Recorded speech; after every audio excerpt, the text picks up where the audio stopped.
శ్రీమాత్రే నమః.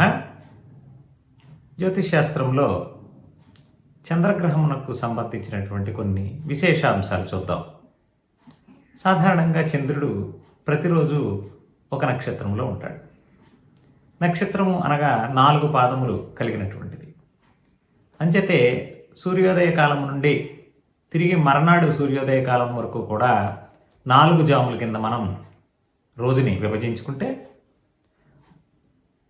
చంద్రుడు ఏ నక్షత్రం మీద ఏ సమయంలో ఉంటాడో అది ఏ పాదములకు చెందినదో మనం నిర్ధారణ చేసుకోవాలి.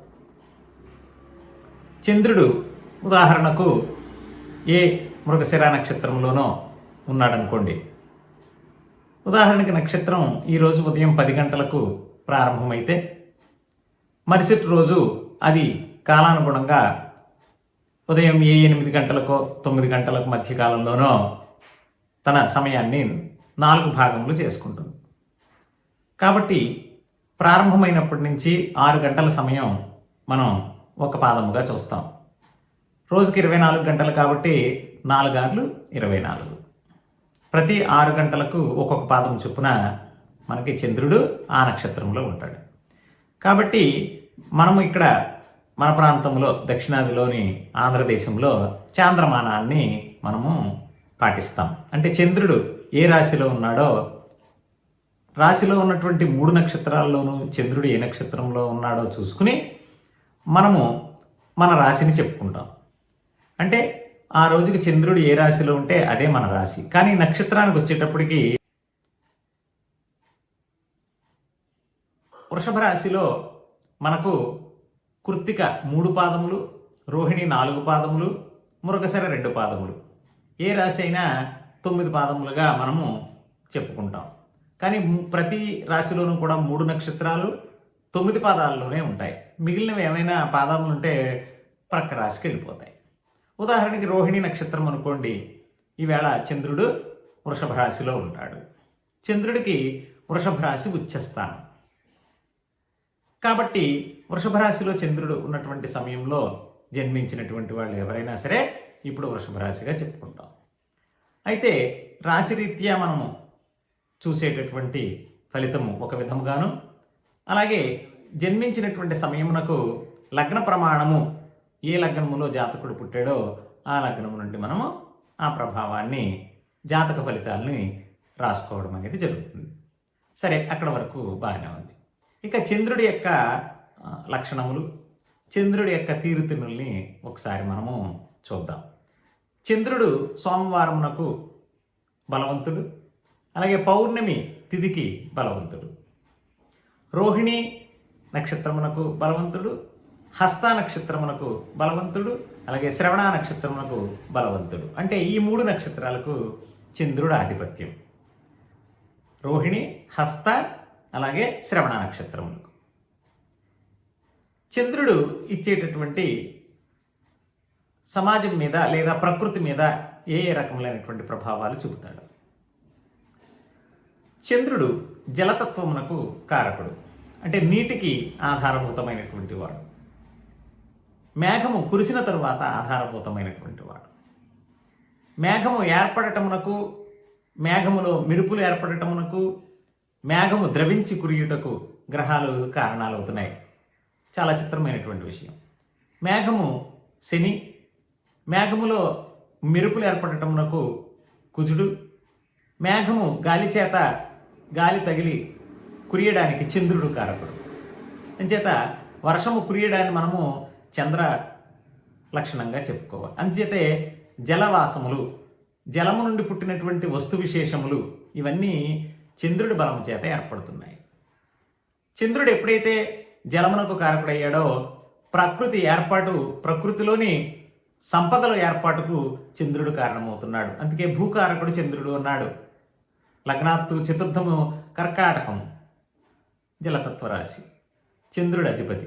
మేషాత్తు 4వ స్థానము చంద్రుడికి. అంచేతే కుటుంబమును ఎవరినైనా కుటుంబం యొక్క స్థితిగతులు చూడాలంటే చంద్రబలము ఏ స్థాయిలో ఉందో చూస్తారు. చంద్రుడు ఉచ్చ స్థితిలో ఉంటే మంచి కుటుంబంలో జన్మించాడని, మంచి సంపదలు కలిగినటువంటి వాడని, భోగభాగ్యములతో తొలతూగేవాడని, చంద్రుడి యొక్క స్థితిని చెప్తారు. అంచేత చంద్రుడు జాతక చక్రంలో బలవంతుడై ఉంటే, చంద్రుడు ఉదాహరణకి కర్కాటక లగ్నాన్ని పుట్టి ఏ రోహిణి నక్షత్రంలోనో చంద్రుడు బలవంతుడై పూర్ణచంద్రుడై ఉండి ఉంటే, ఆ జాతకుడు లగ్నాత్తు వృషభము లాభస్థితి అయింది కాబట్టి తనకన్నా పెద్దవారి వల్ల వ్యాపారంలో కానీ, తనకన్నా ఉన్నతమైనటువంటి గొప్పదైనటువంటి పదవుల్లో ఉన్నటువంటి వాళ్ళ వల్ల లబ్ధి పొందుతాడు, అన్నదమ్ముల వల్ల లబ్ధి పొందుతాడు, అక్క చెల్లెల వల్ల లబ్ధి పొందుతాడు, వ్యాపారంలో లాభములు పొందుతాడు, అనుకూలమైనటువంటి వ్యాపారాదుల ద్వారా బాగా సంపాదించగలుగుతాడు. ఇవన్నీ మనం చంద్రుడి బలంతో చెప్పుకుంటున్నాం. చంద్రుడు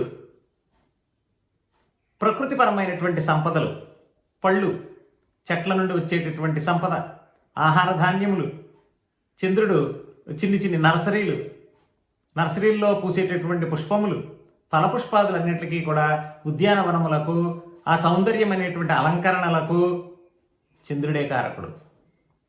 చంద్రుడు దీపకాంతులను, చల్లనైనటువంటి కాంతులను ఇవ్వడానికి కారకుడు. అంచేతే వ్యాపారాలు చేసేటప్పుడు, ఇప్పుడు ఉదాహరణకి కూల్ డ్రింక్ వ్యాపారం చేసేటటువంటి వాళ్ళకి చంద్రుడు బలవంతుడై ఉండాలి. హోల్సేల్ లేకపోతే రిటైల్ వ్యాపారాలు చేసేటటువంటి నీటి పరిశ్రమలకు, వాటర్ ఫిల్టర్స్, వాటర్కి సంబంధించినటువంటి వాటర్ ప్లాంట్స్ పెట్టుకునేటటువంటి వాళ్ళకి, నర్సరీలు పెట్టుకునేటటువంటి వాళ్ళకి, ఆఖరికి కొబ్బరికాయ వ్యాపారం చేసేటటువంటి వాళ్ళకి కూడా చంద్రబలం చాలా అవసరం. కాబట్టి ఫలపుష్పాదుల యొక్క వ్యాపారములన్నీ కూడా చంద్రబలంతో కొనసాగుతాయి. చంద్రుడు మానసికమైనటువంటి పరివర్తన ఇస్తాడు. మానసికమైనటువంటి దిగులు, చింతకు చంద్రుడు కారకుడు. అందుకే లగ్న చక్రంలో శని చంద్రులు కలిసి ఉండకూడదని చెప్పి శాస్త్రం చెప్పింది. శని మందగమనాన్ని ఇస్తాడు, చంద్రుడు మానసిక స్థితిని బలహీనపరుస్తాడు. కాబట్టి శని చంద్రులు ఇద్దరు కలిసి ఉండకూడదన్నాడు. శని ఆలోచన తక్కువగానైనా ఇస్తాడు, ఎక్కువగానైనా ఇచ్చేస్తాడు. ఆ రెండింటినీ కూడా పాడు చేసే శక్తి చంద్రుడికి ఉంది. కాబట్టి జన్మలగ్నంలో ఎక్కడా కూడా శని చంద్రులు కలిసి ఉండకూడదు అని చెప్పి శాస్త్రం రాసింది. అంచేత మానసికమైనటువంటి రుగ్మతలు ఏర్పడినటువంటి వాళ్ళు చంద్రబలం ఎక్కువగా వాళ్ళకి ఉంటుంది. అది ఏ రకంగా బలం అంటే, అది పాపమైనా చేయొచ్చు, అది మంచి ఫలితాలనే ఇవ్వచ్చు. కాబట్టి చంద్రబలం అనేటువంటిది బలము బలహీనము అనేటువంటివి రెండింటిలోనూ కూడా ఎక్కువ తక్కువ అనేటువంటివి కనబడతాయి. బలహీనత ఎక్కువగా ఉందండి అంటాం, బలము ఎక్కువగా ఉంది అంటాం. కాబట్టి చంద్రుడు మానసిక స్థితిపై ఎక్కువగా ప్రభావం చూపుతాడని గుర్తుపెట్టుకోండి. జన్మలగ్నంలో చంద్రుడు ఉన్నటువంటి వాళ్ళు ఆలోచన నెమ్మది, ఏ పని చేసినా నెమ్మదిగా సాఫల్యంగా చేసుకుంటారని, లేదా మానసిక స్థితి బాగోలేదని, ఇలాంటివన్నీ కూడా చంద్రుడి యొక్క స్థితిగతులను బట్టి మనం నిర్ధారణ చేయాలి. అంచేత చంద్రుడు ఉదాహరణకి పుష్యమి నక్షత్రంలో ఉన్నాడు అనుకోండి, చంద్రుడు ఉన్నటువంటి స్థానం కర్కాటక రాశి అనుకోండి, శని మందగమనుడు, చంద్రుడు నెమ్మదైన ఆలోచన ఇచ్చేవాడు. కాబట్టి మనిషిని చూడగానే మనకి చంద్రశనులు ఇద్దరు కూడా గుర్తుకొస్తారు. అలాగే చంద్రుడు వృశ్చికంలో అనురాధ నక్షత్రంలో ఉన్నాడు అనుకోండి, అక్కడ చంద్రశనుల యొక్క ప్రభావం మనకు కనబడుతుంది. అలాగే జలతత్వ రాశి మీనరాశిలో చంద్రుడు ఉన్నాడు అనుకోండి, అక్కడ ఉత్తరాభాద్ర నక్షత్రం ఉంది. కాబట్టి ఈ 3 నక్షత్రాలలోనూ కూడా చంద్రబలాలు ఏ విధంగా పనిచేస్తున్నాయి అంటే, పుష్యమి నక్షత్రము కానీ, అనురాధ నక్షత్రము కానీ, ఉత్తరాభాద్ర నక్షత్రం కానీ మంచి లగ్నాల్లో పుట్టినటువంటి వాళ్ళకి కాస్తో కోస్తో యోగిస్తాయి. అదే లగ్న దోషం కూడా ఉండి వీళ్ళు ఆయా నక్షత్రాల మీద ఉన్నప్పుడు వాళ్ళ యొక్క మానసిక స్థితిని అంచనా వేయడం చాలా సులువైనటువంటి పద్ధతి. కానీ ఉదాహరణకి ఆ 3 నక్షత్రాలు, అనురాధ కానీ, పుష్యమి కానీ, ఉత్తరాభాద్ర నక్షత్రాలు కానీ ఏ మకర కుంభాల్లో జన్మించిన, వృషభ తులల్లో జన్మించిన లగ్నాత్తు వాళ్ళకి మంచి శుభ ఫలితాలను చంద్రుడు ఇచ్చేందుకు సిద్ధంగా ఉంటాడు. అదే నెమ్మదైనటువంటి మానసిక స్థితి అవసరార్థము ఎక్కడ ఆ నెమ్మదిని ప్రయోగించాలో అక్కడ మాత్రమే ఆ నెమ్మదిని ప్రయోగిస్తుంది. అదే ఎక్కువగా ఆ ఆలోచన విధానాన్ని ప్రవేశపెట్టాలి అంటే కనుక ఆ లగ్నాలకు శుభ ఫలితాలు ఇచ్చేటప్పుడు మంచిదైనటువంటి ఆలోచన ఇస్తుంది. కాబట్టి చంద్రుడు నెమ్మదికి కారకుడని చెప్పుకుంటాం, చల్లనైనటువంటి ప్రదేశాల్లో ఉంటాడు అనుకుంటాం. చంద్రకళలు షోడశ కళలు 16 రకాలైనటువంటి కళలు చెప్పారు. అంచేత ఇంటి నిర్మాణం చేసుకునేటటువంటి వాళ్ళు చంద్రుడి యొక్క బలాలు ఎక్కువగా ఉన్నప్పుడు ఇంటిని మార్బుల్తోటో లేదా టైల్స్ తోటో లేదా ఎక్కడెక్కడి నుంచో తీసుకొచ్చినటువంటి గొప్ప గొప్ప స్టోన్స్ తోటో ఇంటి నిర్మాణం చేసుకుంటారు. ఇంటిలో అలంకారాలు చేసుకుంటారు. ఇంటిని సౌందర్యవంతంగా తయారు చేసుకుంటారు. చంద్రుని వెన్నెల సౌభగులు ఏవైతే ఉన్నాయో ప్రకృతిలో అన్నింటినీ ఆ చంద్రబలం కలిగినటువంటి వాళ్ళు పొందుతారు. వెన్నెల్లో ఆ ప్రకృతి, వెన్నెల్లో ఆ ఫలపుష్పాదులు, వెన్నెల కాంతిలో ఆ అందమైనటువంటి ఆకాశము, భూమి ఎలాగ ఆనందాన్ని ఇస్తాయో చంద్రుడి బలం కలిగినటువంటి వాళ్ళు గృహములో అటువంటి ఆనందాలు కలుగుతాయి. కాబట్టి సర్వసౌఖ్యాలకి కూడా చంద్రుడు కారకుడవుతాడు. చంద్రుడు ఇచ్చేటటువంటి ఫలితాలు దోషపూరితముగా ఉన్నప్పుడు పౌర్ణమి తిథి చెయ్యండి. పౌర్ణమి నాడు చంద్రదర్శనం చేసి చంద్రశేఖరాష్టకం చేయండి. ప్రతి సోమవారం కూడా చంద్రుడికి కాస్త పాలతోటి అభిషేకం చేయండి. రసముల ఉత్పత్తికి, నవరసాల ఉత్పత్తికి, మనము బయట తాగేటటువంటి పానీయములకు అన్నిటికీ కారకుడు చంద్రుడే. దోషం ఉంటే పానీయాల వల్ల చెడు కలగజేస్తాడు. అదే శుభ ఫలితాలు ఇస్తే అదే పానీయములు ప్రాణాన్ని కూడా కాపాడేటటువంటి పరిస్థితిని తీసుకొస్తాడు. అంచేత చంద్రబలం అనేటువంటిది తాగేటటువంటి మంచినీరు, ఊపిరితిత్తులకు సంబంధించినటువంటి దోషపూరితమైనటువంటి వ్యాధులు, శరీరం నీరు పట్టడం వంటి దోషపూరితమైనటువంటి వ్యాధులు, అవయవాల లోపము, అవయవములకు సంబంధించినటువంటి ఇన్నర్ ఆర్గాన్స్, శరీరములో ఉండేటటువంటి అంతర్గత అవయవములు దోషపూరితం అవడానికి చంద్రుడే కారకుడు. కాబట్టి చంద్రుడు అటు పాజిటివ్గా మనకి అనుకూలమైనటువంటి ఫలితాలు, అలాగే అననుకూలమైనటువంటి దోషపూరితమైనటువంటి ఫలితాలు రెండింటినీ ఇచ్చేందుకు మనకి ఈ చంద్రుడు బలాలు ఉపయోగపడతాయి.